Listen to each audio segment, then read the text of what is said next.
జనాభా దామాషా ప్రకారం స్థానిక సంస్థల ఎన్నికల్లో 44% రిజర్వేషన్లు అమలు చేయాలని రాష్ట్ర ప్రభుత్వాన్ని డిమాండ్ చేస్తూ ఉన్నాం. రాష్ట్ర ప్రభుత్వం ఇటీవల డెడికేటెడ్ కమిషన్ని నియమించడం జరిగింది.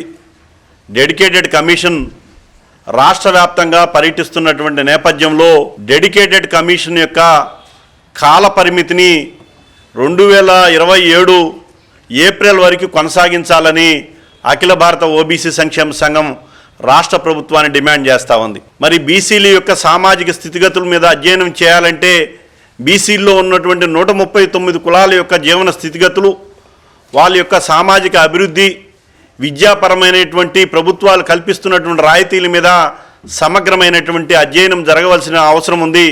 శాస్త్రీయబద్ధమైన అధ్యయనం ద్వారానే ఈరోజు రిజర్వేషన్లు పరిరక్షించబడతాయనేటువంటి విషయాన్ని ఈ సందర్భంగా రాష్ట్ర ప్రభుత్వాన్ని తెలియజేస్తా ఉన్నాం. ఏదైతే తెలంగాణ రాష్ట్ర ప్రభుత్వంలో బీసీలకి కల్పించినటువంటి 42% రిజర్వేషన్లని కేవలం ట్రిపుల్ టెస్ట్ సుప్రీంకోర్టు మార్గదర్శకాల ప్రకారం మరి శాస్త్రీయబద్ధమైనటువంటి లెక్కలు లేవని, అదేవిధంగా ఇంపీరికల్ డేటా లేదనేటువంటి సాకుతో ఈరోజు మరి అక్కడ హైకోర్టులో కొట్టివేయడం జరిగింది.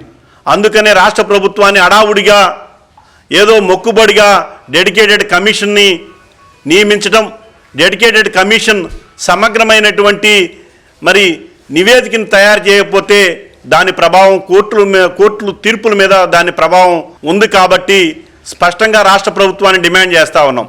44% స్థానిక సంస్థల రిజర్వేషన్ కల్పించే విధంగా రాష్ట్ర ప్రభుత్వం చర్యలు తీసుకోవాలని కోరుతా ఉన్నాం. దానితో పాటు ప్రధానంగా ఈరోజు బీసీలకు సంబంధించినటువంటి కుల వృత్తులు అంశం ఏదైతే ఉందో ఈ కుల వృత్తిదారులకి కార్పొరేషన్లు నియమించడం జరిగింది. ఈ కార్పొరేషన్లకి గత 2 సంవత్సరాల కాలంగా నిధులు కేటాయించలేదు. అందుకనే రాష్ట్ర ప్రభుత్వాన్ని ఈ సందర్భంగా డిమాండ్ చేస్తూ ఉన్నాం. రాష్ట్ర ప్రభుత్వం ప్రస్తుత ఆర్థిక సంవత్సరంలో బీసీ కుల వృత్తిదారులకు సంబంధించినటువంటి ఫెడరేషన్లకి మరి చైర్మన్లు, డైరెక్టర్లను నియమించడం జరిగింది. దానికి నిధులు కేటాయించాలని ఈ సందర్భంగా కోరుతా ఉన్నాం. ఏదైతే ఎన్బీసీఎఫ్డిసి రుణాల మంజూరు విషయంలో తీవ్రమైనటువంటి అలసత్వం జరుగుతూ ఉంది, ఆ అలసత్వాన్ని అధిగమించే దిశగా రాష్ట్ర ప్రభుత్వం చర్యలు తీసుకోవాలని కోరుతా ఉన్నాం.